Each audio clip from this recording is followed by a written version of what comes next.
For my 30th birthday, they built the hype, then gave me nothing at all. So I stayed silent until they realized too late what they'd just lost. I'm Jordan, 30 years old. And if you'd asked me a month ago to describe my family, I'd have said we were close but complicated. I'm the middle child, older sister, younger brother, and somehow I've always been the reliable one. The one who remembers birthdays, calls to check in, organizes holiday dinners when no one else will. It's like my entire identity in the family was built on being dependable, steady, and low maintenance. So when my 30th birthday started approaching, I'll admit I got excited. 30 feels big, a milestone. And for once, it seemed like everyone else agreed. It started with my mom dropping hints a month before. Just wait until you see what we planned. Then my sister texted me a winky face and said, "Clear your calendar, we're going all out." My girlfriend Rachel was the worst offender. She'd smirk every time I asked her about it, then lean in and say, "It's going to be unforgettable." That kind of talk does something to you. I don't usually expect much, but hearing them build it up made me feel seen, like maybe they all knew how much I'd been caring for them all these years and were finally going to make me feel special. The night before my birthday, I could barely sleep. I kept thinking about what it could be. A surprise dinner with my closest friends. A party at that rooftop bar downtown. I'd mentioned wanting to try something small but thoughtful. Whatever it was, they made it sound like the kind of memory you'd tell your kids about one day. I woke up early the next morning, half expecting a text from Rachel saying, "Don't eat breakfast, we've got plans." But there was nothing. By 10 a.m., still nothing. At noon, I figured maybe it was part of the surprise. Keep me in the dark until they swoop in. I scrolled through Instagram to distract myself. That's when I saw it. My entire feed was flooded with stories. My mom, my dad, my sister, my brother Rachel, even two of my best friends tagged in videos at a karaoke bar singing, laughing, drinks in hand. The caption on my sister's story said, "Best party ever. Glad he didn't come, LOL." My stomach dropped. At first, I thought maybe it was from the night before some casual get-together, but the timestamps were all from this morning. They'd been out since 9 a.m. Rachel was in the front of one video holding the mic, belting out a song she knew I hated, the kind she only ever sang to annoy me. My friends were in the background cheering her on. I stared at my phone for a full minute, waiting for the punchline, waiting for a text that said, "Surprise, we're coming to get you now." But there was nothing, just more videos, more laughter. I didn't reply, I didn't show up. I just sat there on my couch, the apartment suddenly feeling too quiet, too empty, like all the air had been sucked out of the room. By late afternoon, I put my phone on silent. Whatever this was, some cruel joke, some surprise that involved excluding me. I didn't want to see any more of it. 2 days later, I woke up to 63 missed calls. My sister, my mom, Rachel, even my dad, who barely knows how to use his phone. There was a new group chat called Birthday Disaster with dozens of unread messages, and then one text from Rachel sent at 3 a.m. that made me laugh out loud despite myself. "Jordan, please call me. You don't understand what happened." I stared at it, feeling a weird mix of anger and curiosity. Because here's the thing, if I didn't understand what happened, it wasn't because I wasn't paying attention. It was because nobody bothered to include me in the first place. And that was the moment something inside me shifted. I didn't answer Rachel's text. Not right away, at least. Instead, I got up, made coffee, and sat on my couch staring at my phone while the steam curled up and disappeared into the air. Part of me wanted to just block them all and go on with my life, but another part of me wanted answers. If this was some kind of joke, it wasn't funny. If it wasn't a joke, then what was it? By noon, the call started again. Mom first, then my sister Kara, then Rachel. Each one leaving voicemails that ranged from guilty to defensive. "Jordan, we need to talk." Mom's voice said, "Too sweet, you're overreacting, call me back." Kara's message was worse. "If you wanted to come, you could have shown up. No one told you not to. You're just making this a bigger deal than it needs to be." I actually laughed at that one. Nobody told me not to come. Nobody told me anything. Rachel's voicemail was long and tearful. "Please pick up Jordan." Tried to stop them, but they said you wouldn't even want to do karaoke and you'd just call me. "Okay, we can talk about this in person." I ignored them all for the rest of the day, but by the next morning, curiosity got the better of me. I called Rachel first. She answered on the first ring. "Oh, thank God," she breathed. "Can I come over?" "Why?" I asked flatly. "Because this isn't something we can talk about over the phone." I hesitated, then told her to come. When she showed up, she looked like she hadn't slept. Her hair was a mess, her makeup smudged. She stood in the doorway holding a coffee for me like a peace offering. "Start talking," I said, not taking the cup. Rachel sank onto my couch and buried her face in her hands. It wasn't supposed to be like that, she said. Your mom and Kara wanted to do something spontaneous and fun. I told them you'd hate karaoke, but Kara said you always ruin the mood with your boring birthday dinners. So this year they wanted to do something just for them. I blinked. Just for them. For my birthday. Rachel winced. Yeah. They said you'd probably find a reason not to show up anyway, so they decided to start without you. My stomach twisted, so you went along with it. She flinched at my tone. I tried to call you that morning, but Kara said it would ruin the vibe. And then once we were there, they kept saying you'd get mad if we called. So, you didn't call? I finished for her. Rachel looked down at her hands. I'm sorry. The apology should have felt like something, but instead it felt hollow because she wasn't sorry she went. She was sorry she got caught in the fallout. I need some space, I said finally. Her head shot up. Jordan, don't do this. It was just a party. It was my birthday. I snapped louder than I meant to. My 30th birthday, and you let them turn it into some joke at my expense. Her eyes welled up, but I didn't feel guilty, not even a little. After she left, I sat there for a long time, just simmering. By the weekend, I couldn't stand it anymore. I drove to my parents' house rehearsing what I'd say in my head. Mom answered the door smiling like nothing happened. Jordan, finally, we were starting to think you were holding a grudge. I am holding a grudge, I said, stepping past her into the living room. Dad was on the couch. Kara perched next to him, grinning at her phone.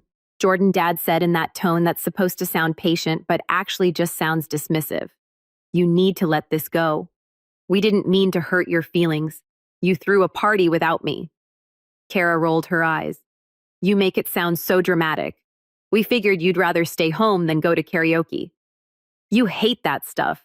That's not your call to make, I shot back. Well, maybe if you actually showed up to family stuff more often, we'd know what to plan for you, Kara said with a little smirk like she'd just scored a point. I stared at her stunned. I'm the only one who shows up to family stuff, I said slowly. Who do you think organized Dad's retirement dinner or paid for the cabin at Christmas when your card accidentally declined or stayed up all night baking a cake for Mom's last birthday because the bakery messed up the order? Kara flushed but didn't say anything. Mom sighed dramatically. Jordan, no one is saying you don't do things for us, but you take everything so personally. This was supposed to be lighthearted. You could have just come and joined us. They literally wrote, glad he didn't come, Lowell, I said. Mom waved a hand. Kara was joking. Kara grinned. It was funny. And that was it. Something in me just went quiet. I left without another word, drove home, and didn't pick up the phone for days. That's when things got worse. I found out through a mutual friend that Kara had been telling people I'd thrown a tantrum over the party, that I was too sensitive and made everything about me. And apparently, Mom had been defending her, saying, Jordan's always been a little dramatic. The kicker, Rachel started hanging out with them without telling me. I saw her tagged in more Instagram posts. Brunch with Kara. Why night with my mom laughing like nothing had happened. I didn't confront her. Not yet. I just watched, waited, and let the anger settle deep in my chest like wet cement. Then a week later, I got a text from Mom. Family dinner on Sunday. Don't be late this time. No apology, no acknowledgement, just an expectation that I'd show up like always. I stared at it for a long time, feeling that shift inside me again. Bigger this time, heavier. Because for the first time in years, I didn't feel guilty at the thought of not going. In fact, I started wondering what would happen if I didn't just skip dinner, if I stopped being the reliable one altogether. I didn't go to the Sunday dinner. I didn't even text to say I wasn't coming. Instead, I spent the evening sitting on my balcony with a beer, listening to the city noise, and wondering when exactly I'd stop being part of my own family. Around 9, my phone lit up. It was Kara. I let it go to voicemail, then Rachel, then Mom. I didn't answer any of them. When I finally checked my messages, there was one from Rachel that made my jaw clench. If you're going to act like this, maybe we need a break. I can't keep being caught between you and your family. Caught between us. She'd been on their side since the karaoke bar. I didn't reply. The next day, I found out why they'd been so desperate for me to show up. I was at work half-heartedly answering emails when I got a call from my cousin Matt. We don't talk often, so it caught me off guard. Hey man, he said cautiously. Listen, I don't know if you've heard yet, but your parents made a pretty big announcement last night. I frowned. What kind of announcement? He hesitated.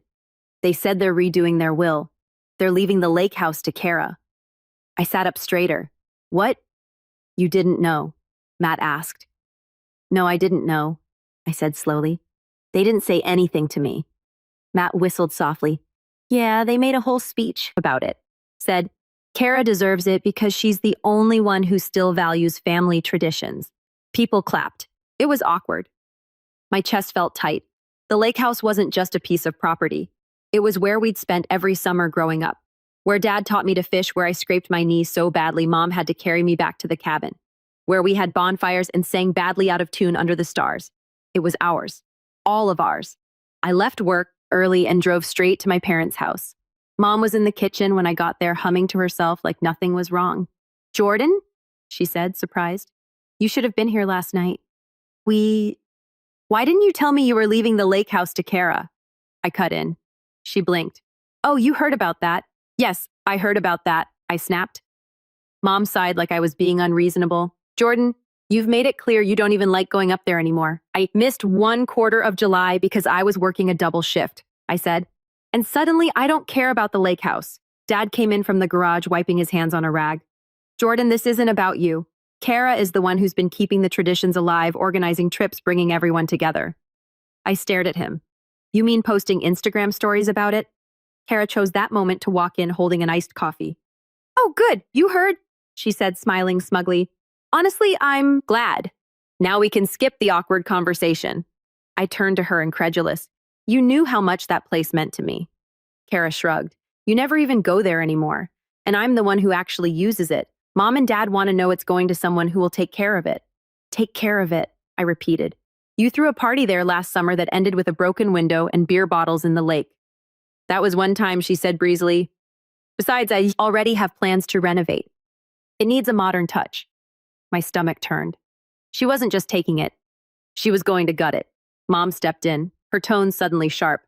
Jordan, don't start a fight over this. It's already decided. We're not going to sit here and make Kara feel guilty for being the only one who shows up. I laughed bitterly. Of course it's already decided. Why include me in the conversation when you can just tell me after the fact? Dad's jaw tightened. We didn't tell you because we knew you'd make a scene. I stared at them, feeling like the ground had shifted under me. You didn't tell me because you knew I'd care, and you didn't want to deal with it. Nobody said anything. I left before I said something I couldn't take back. When I got home, Rachel was sitting on my front steps. Jordan, she said softly as I walked up, can we talk? I didn't answer. I just unlocked the door and let her follow me. In. She stood in the middle of my living room, twisting her hands. I talked to your mom, she said finally. She told me about the lake house, and she asked me to tell you that you're overreacting. I froze. She asked you to tell me that. Rachel nodded nervously. She's just worried about you, Jordan. This is tearing the family apart. I laughed, a harsh, humorless sound. This isn't tearing the family apart. They already did that. I'm just finally noticing. Rachel flinched but didn't leave. Instead, she took a deep breath. Jordan, maybe this is a good time to think about what you actually want. You've always said you feel like the outsider. Maybe stepping back would be healthier for you. I stared at her. You mean step back from my own family so they can keep freezing me out? Her silence told me everything. That night, I couldn't sleep. I kept thinking about the lake house, about the way Kara had smiled, like she'd won something, about Mom telling me not to make her feel guilty. And somewhere between 2 o'clock and 3 o'clock in the morning, it hit me. They didn't just forget about me on my birthday. They'd been forgetting about me for years. I thought about all the times I'd gone out of my way for them, all the sacrifices I'd made, all the money I'd quietly spent to keep things running smoothly, and for what? By the time the sun came up, I'd made a decision. I wasn't just going to step back. I was going to make them see exactly what it felt like to be left out. And this time, there would be no going back. The morning after that sleepless night, I felt like I'd been hollowed out. My apartment was quiet, but not peaceful. It felt empty in a way that made my chest ache. For the first time in years, I didn't have any family plans coming up to distract me. No Sunday dinner to prep for, no holiday menu to plan, no last-minute group chat asking if I could pick up the cake. It should have felt freeing. Instead, it felt like staring at the edge of a cliff and realizing there's nothing holding you back from falling. I didn't answer Rachel's text that day or the day after. At first, she called nonstop. Then she sent paragraphs of explanations, then single-line check-ins, then nothing. By the end of the week, I saw her tagged in another brunch photo with Kara. She was smiling like nothing had happened. That was the moment I realized she wasn't coming back. I took the picture off my nightstand, the one of us at the cabin 2 summers ago, her sitting on the dock with her feet in the water laughing while I grilled hot dogs and put it in a drawer. The drawer stayed open for a long time, like I wasn't sure if I was ready to close it. Eventually, I shut it and left the room. At work, I threw myself into projects just to avoid thinking. My coworkers noticed I was quieter than usual. One of them, Karen, asked if I was okay. I almost said no, but stopped myself. What could I even tell her? That my family had erased me from my own life, and my girlfriend had joined them. I started eating lunch alone in my car. It was easier that way. But the thing about being the reliable one for so long is that people don't notice when you're slipping until something falls apart. A few weeks later, I got a call from Mom in the middle of the day. "Jordan, the dryer stopped working again," she said without preamble. "When can you come look at it?" I stared out the office window, gripping my phone tighter. "I can't," I said flatly. There was a pause. "What do you mean you can't?" "I mean, I'm busy," I said. "Call a repairman." Another pause. "Jordan, that'll cost money. Your father's busy this week and Kara doesn't know how to fix it." "Not my problem," I said, and hung up before she could respond.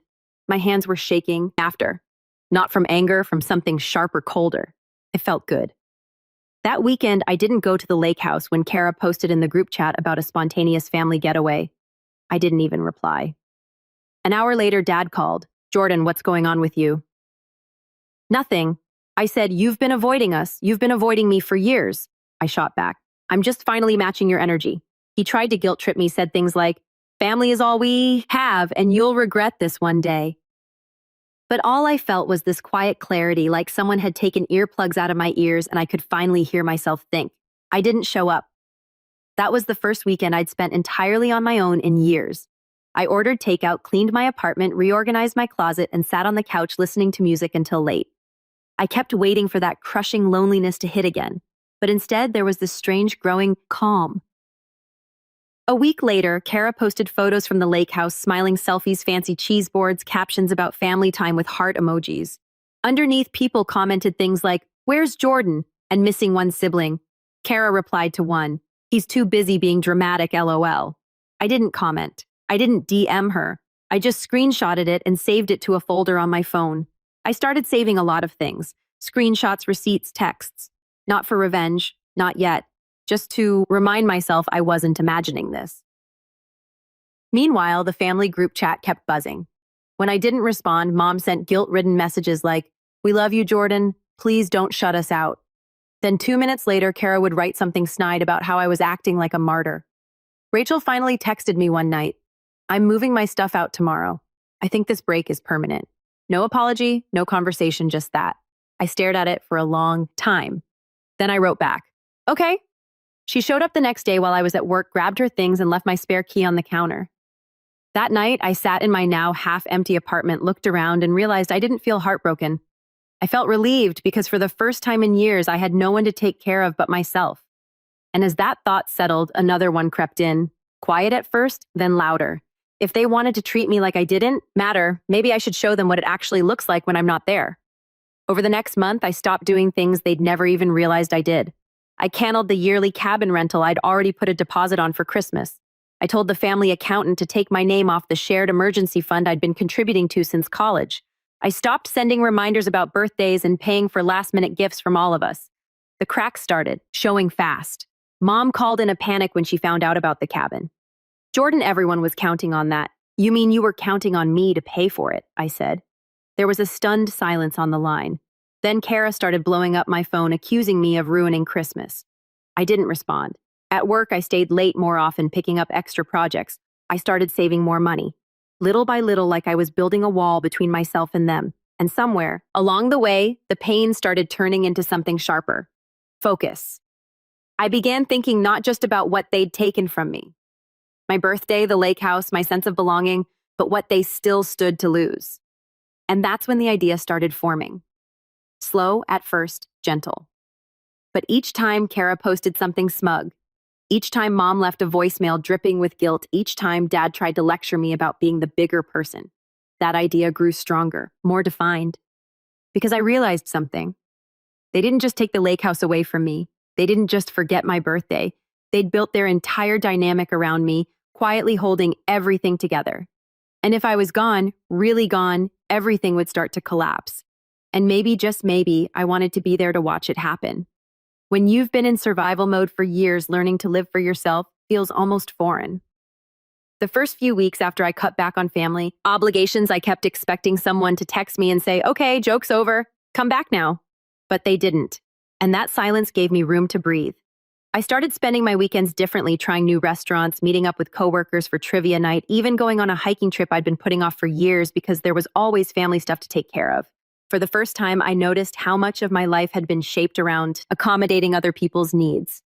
My calendar was almost suspiciously empty, and instead of feeling guilty about that, I started filling it with things I actually wanted to do. I signed up for a woodworking class I'd been eyeing for months. By the end of the first session, I'd already started sketching out plans for a coffee table I wanted to build for my living room. I also started focusing more seriously on my job. I'd been a project coordinator for 3 years, content to fly under the radar and keep the trains running on time. But now that I wasn't spending my nights and weekends smoothing over family drama, I had the bandwidth to take on more responsibility. When my boss mentioned a high-profile project coming down the pipeline, the kind of thing that could make or break a career, I volunteered before anyone else could. "Are you sure you want this?" my boss asked, eyebrows raised. "It's a lot of work." I nodded. I'm sure that project turned out to be exactly what I needed. It was stressful, yes, but I was good at it, really good. I stayed late when I had to coordinate it between 3 different departments and kept everyone on schedule. For the first time in months, I felt capable. 2 months later, I was sitting across from my boss in a corner office as she told me I was being promoted. "You've proven yourself," she said with a rare smile. "Frankly, I don't know how we managed before you took over this project." The promotion came with a raise, a big one. I celebrated by buying myself something small but meaningful, a leather-bound journal. Not to write about my feelings. I wasn't quite there yet, but to start jotting down ideas. And in that journal, a new section slowly started taking shape. One labeled simply Lakehouse. Meanwhile, the family group chat was slowly unraveling without me. I knew because I muted it but didn't leave. Every now and then I'd scroll through, watching the chaos unfold. Kara tried to organize another family weekend at the lake house and got mad when no one responded for 2 days. Dad complained about having to fix the leaky roof by himself. Mom started asking who was bringing what food for Easter and got silence in return. It turns out when you spend years training one person to hold the family together, nobody else knows how to do it when that person steps back. I didn't gloat, not outwardly, but there was something satisfying about seeing the cracks get wider. Then came the summer barbecue, the first one I didn't organize. Usually I'd be the one sending out invites, arranging food, setting up the grill, making sure we had enough chairs. This time I stayed home. At around 7 p.m., I got a text from Matt, my cousin, with a blurry photo of Dad standing over a smoking grill looking stressed while Kara sat on the deck scrolling through her phone. "Wish you were here, man." Matt wrote, "This is a disaster." I smiled and put my phone down. That night I wrote another note in my journal. "They're starting to notice." As the months passed, my apartment started to feel less like a temporary space and more like a home. The coffee table I built sat proudly in the center of my living room. I upgraded my couch-bought art for the walls. For once, everything around me felt like mine, not something I'd inherited, not something that came with strings attached, just mine. And with every new thing I built for myself, every paycheck I put toward my savings, instead of bailing someone out of a financial mess, I felt stronger. When Christmas rolled around, the group chat was unusually quiet. Normally, I'd be fielding 20 messages an hour about who was bringing dessert or who had to pick up Grandpa from the airport. This time, Kara sent a single message 3 days before Christmas. "Whose house are we using?" Nobody responded for half a day. Then Mom wrote, "Jordan usually books the cabin." "Jordan's not talking to us," Kara wrote back. And then there was silence. I spent that Christmas at a cabin, but not the usual one. I rented a different one for myself just outside town. I built a fire, made hot cocoa, and read a book by the window while snow fell outside. I didn't post a single picture. That was the moment I realized I wasn't just surviving anymore. I was thriving. And that journal, the one labeled Lakehouse, the pages were filling up fast. Plans, ideas, notes about property laws, conversations. I'd overheard when I was younger about how Dad structured the deed questions. I could ask the right people if I chose to, because the truth was, I'd stopped wanting them to apologize. At this point, I wanted something else entirely. Something bigger, something that would make them sit up, pay attention, and finally, understand what it meant to treat me like I didn't matter. And the more I thought about it, the clearer the path became. It wasn't just about getting even anymore. It was about making sure they could never do this to me or anyone else again. The day everything clicked started like any other. I was sitting in my office sipping coffee and flipping through some paperwork when my boss stopped by my desk and said, "Jordan, you're good with logistics, right? Need someone to handle the vendor contracts for next quarter." I agreed, thinking it would just be another line on my growing resume, but that project turned into something far more valuable. It put me in touch with a real estate lawyer we used for one of our company's property leases. After a few meetings, I started casually asking questions. Nothing specific at first, just general things about deeds, title transfers, and inheritance law. He was happy to talk. "Shop over coffee one afternoon," he said. "It's amazing how many families get torn apart over property. You'd be surprised how often people fight over lakehouse." That made me smile faintly. Hypothetically, I asked, "What happens if a family decides to change the inheritance but doesn't file the paperwork properly?"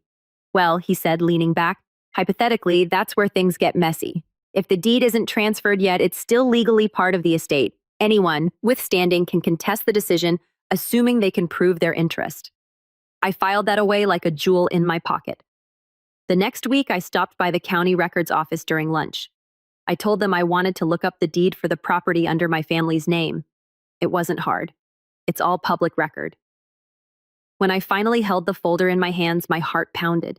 The lake house was still in both of my parents' names. No transfer had been filed, no trust, documents, nothing, which meant Kara didn't actually own anything yet. I walked out of that building with a copy of the deed and a very quiet, very dangerous smile. That night, I sat at my kitchen table with my journal and started sketching out a timeline, not just for me, but for them. Step 1, gather information. Step 2, secure leverage. Step 3, wait for the right moment. It wasn't enough to just stop doing things for them. I wanted them to feel the full weight of what they'd done. The universe apparently was on my side. 2 weeks later, I got a call from Matt again. "Hey," he said, lowering his voice like he always does when he's gossiping. "Just a heads up. Your parents are trying to put together a big 4th of July celebration this year. They want to invite the whole extended family. Word is they're going to use it to formally sign the transfer papers for the lake house." My pen froze mid-sentence. "Are you serious?" I asked. "Dead serious," Matt said. "Car's been bragging about it to everyone. She says she's already picked out new furniture." I thanked him and hung up, my mind racing. They were planning to make it official and public, which meant I had a very clear deadline. I spent the next month quietly working behind the scenes. I met with the real estate lawyer again, this time more direct. I asked him about contesting a deed transfer if one's sibling was excluded. He told me what paperwork I'd need, what evidence would be strongest, and most importantly, how to file things in advance to put a legal hold on the transfer until a dispute was resolved. "Hypothetically," he said with a grin, "you could stop the whole thing before it even gets signed." I grinned back. Hypothetically. Meanwhile, the family group chat was getting desperate. Jordan Mom wrote one night, "We really need to talk before the 4th. It's important." Kara chimed in 2 minutes later. "If you want to be included this time, you should probably show up." I didn't reply. Instead, I doubled down on my preparations. I quietly moved some money into a separate savings account earmarked for legal fees. I met with an accountant to make sure I understood the tax implications of a contested estate. I even started looking into potential buyers for lakefront property. Not because I wanted to sell, but because I wanted to know the market value down to the dollar. The more I learned, the clearer the picture became. Kara didn't just want the lake house because she loved it. She wanted it because it was valuable prime real estate that she could flip or rent out for profit. And the more I thought about her smug little grin when she told me about her plans to renovate, the more determined I became to stop her. Around this time, something interesting started happening at work. My promotion had put me in charge of several new hires, and for the first time in my life, I had people looking to me for leadership. One afternoon, a junior project manager said, "Jordan, I like how you run things. You're fair but firm. My last boss never listened to anyone." That comment stuck with me. Fair but firm. It made me realize I wasn't just getting stronger. I was becoming someone other people trusted, someone with influence. And that influence wasn't limited to work. A few weeks before the 4th, I got another call from Mom. This time her voice sounded less sweet and more anxious. "Jordan, the roof at the lake house is leaking again. Your father and I were hoping you could come take a look before the party." "No," I said simply. "Jordan, you didn't want my input when you decided who gets the house." I said, my voice calm but sharp. "You can figure out the roof without me." She was silent for a long time. "Your sister said you'd be difficult about this. she said finally. Then she was right. I hung up and felt that now familiar wave of satisfaction, because this time I wasn't just saying no, I was saying no with purpose. By the time July rolled around, everything was in place. I had the legal paperwork drafted and ready to file the moment I chose. I had a folder of evidence, screenshots, texts, proof of my financial contributions over the years. I had an ally in Matt who quietly fed me updates about Kara's plans. All that was left was to show up. And for the first time since this whole thing started, I actually wanted to, because if they were going to make the 4th of July about Kara, then I was going to make sure everyone walked away talking about me. The 4th of July came with blistering heat and a sky so blue it looked fake. I drove up to the lakehouse with the windows down, my legal paperwork tucked neatly in a folder on the passenger seat. I hadn't been back since the last family trip 2 summers ago. Pulling into the driveway felt strange, like stepping onto a stage I used to know by heart. The house looked the same, weathered with siding, the old swing still creaking lazily from the oak tree out front. But I felt different. I parked, took a slow breath, and walked up to the deck. Laughter spilled out from the backyard. Kara's shrill laugh, my mom's softer one, the sound of music playing from a Bluetooth speaker. When I stepped into the yard, heads turned. "Oh my gosh," Mom cried, genuinely surprised. "Jordan, you came?" "Of course I did," I said evenly. Carr sauntered over with a drink in hand. "Well, look who finally decided to join the family. Did you come to be civil or just to glower at everyone from a corner?" I smiled a small, calm, dangerous smile. "I came to watch the show." She rolled her eyes and walked off. I spent the next hour mingling just enough to avoid suspicion. I talked to a few cousins, grabbed a plate of food, and even laughed at one of my uncle's bad jokes. But inside I was waiting. Finally, after everyone had eaten, Mom stood up and clinked her glass. "Everyone," she said, beaming. "Thank you for being here to celebrate another 4th of July together. We have some exciting news to share today. We're officially signing the papers to transfer the lake house to Kara." There was polite applause, a few cheers. Kara practically glowed as she stood next to Dad, who held a folder with the documents. I stayed seated calm. Mom gestured for quiet. Kara has been the one keeping this place alive these last few years, so it only made sense to make it hers. "We know Jordan supports this decision, even if he's been busy lately." "Actually," I said, standing slowly, "Jordan does not support this decision." The yard went quiet. Kara laughed nervously. "Jordan, sit down. Don't make a scene." "I'm not making a scene," I said evenly. "I'm just letting everyone here know that this transfer isn't happening. Not today." Dad's face darkened. "Jordan, this isn't the time." "It's exactly the time," I said, pulling the folder from under my arm. "Because I've already filed a petition with the county clerk to put a hold on any transfer of this property until a legal review can be completed." There was a stunned silence. "You did what Kara snapped." I opened the folder and held up the stamped paperwork. "You heard me. This house isn't yours. It's not anybody's. Not yet. And if you try to sign those papers today, they'll be legally invalid." Mom looked like she'd just swallowed a lemon. "Jordan, why would you do this? This is supposed to be a happy day. Because this isn't just about a house," I said, my voice calm but carrying across the yard. "This is about years of being left out, ignored, and treated like I don't matter. You didn't just plan a party without me. You've been planning my absence for a long time. And I'm done pretending that's okay." I set the folder on the table where everyone could see it. "This isn't a fight. This is me standing up for myself. You wanted to take something from me that we all shared without even having the decency to talk to me first.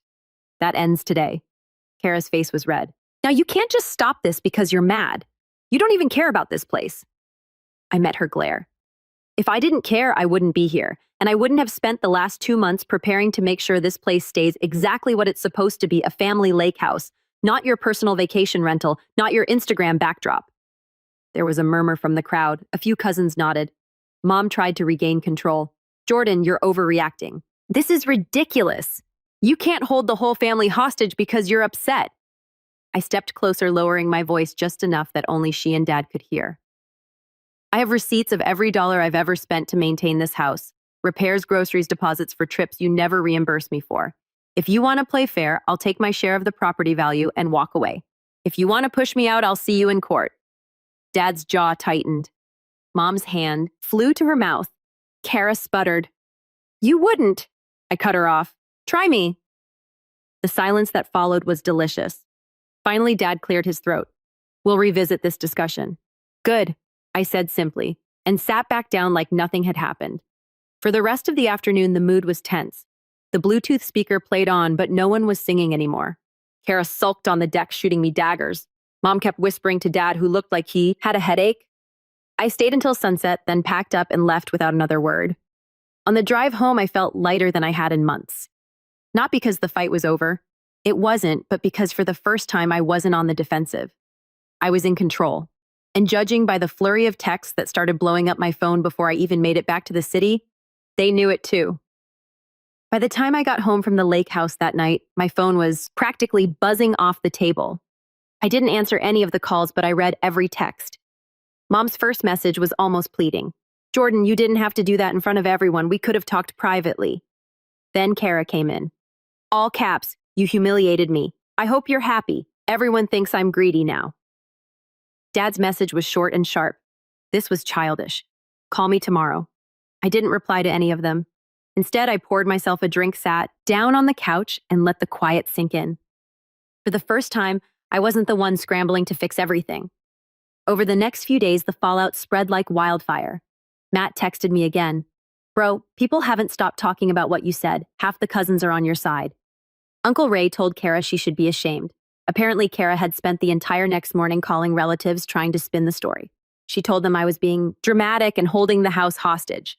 But since I'd calmly laid out the facts in front of everyone, including my years of financial contributions, her version didn't hold up. Even people who usually stayed out of family drama started weighing in. My aunt sent me a long email thanking me for speaking up and saying she always thought it was unfair how much I did for everyone. Meanwhile, Kara's perfect image was starting to crack. She'd already started ordering new furniture for the lake house, bragging about it online, and when she had to cancel the orders, people noticed. Her friends started commenting things like, "Wait, I thought you were getting the house." She posted a passive-aggressive story. Some people can't stand to see others happy. I didn't reply. Then 2 weeks later, I got the call that changed everything. It was Dad. His voice was quieter than usual. None of the sharpness from before. "Jordan," he said, "your mother and I have been talking. We've decided not to transfer the lake house right now. It's caused too much tension." I stayed silent, waiting, and he continued. "We'd like to revisit how we're dividing things in the future." "You were right. We should have involved you in the discussion. You've done a lot for this family." For a moment, I didn't say anything. Then I said, "I appreciate that." Mom got on the line then. "Jordan, I'm sorry," she said quietly. "Not just for the house, for the party, for everything." I closed my eyes, letting the words settle. It wasn't perfect. It didn't erase what happened, but it was the first time they'd ever actually said sorry. I agreed to meet them for dinner, just the three of us. When I arrived, they looked smaller somehow, like the fight had taken something out of them. We talked, really talked for the first time in years. They admitted they'd taken me for granted, relied on me too much. I didn't rush to reassure them. I let the silence stretch until they had to sit with it. And then I told them calmly that I'd still be filing paperwork to make sure my share of the lake house was legally protected, not to punish them, just to make sure this never happened again. Dad nodded slowly. "That's fair." Kara, of course, was another story. She cornered me after dinner a few nights later outside my apartment. "You ruined everything," she hissed. "Do you have any idea how embarrassing this has been for me?" "Yes," I said simply. "That was the point." She blinked, stunned. "You think this makes you the bigger person?" "No," I said, meeting her glare. "It makes me the person who finally stopped letting you walk all over me." She stormed off without another word. The next time I saw her was at Thanksgiving months later. She barely made eye contact. Mom and Dad were on their best behavior, and for the first time in years, the dinner felt balanced. Nobody asked me to carve the turkey or run out for forgotten cranberry sauce or stay late to clean up. They managed it themselves. As I got up to leave, Dad stopped me at the door. "You know," he said quietly, "things are different now, but maybe different is what we needed." I nodded. It was walking to my car. I felt a strange mix of sadness and relief. Things weren't back to normal. They never would be, but they were better because now they knew where I stood. And as I started the engine, I glanced at the folder still in my glove compartment, the one with the deed copy and the legal hold paperwork, and smiled, because the next time someone thought about leaving me out of the picture, they'd remember this summer and they'd think twice. And that was the final shift.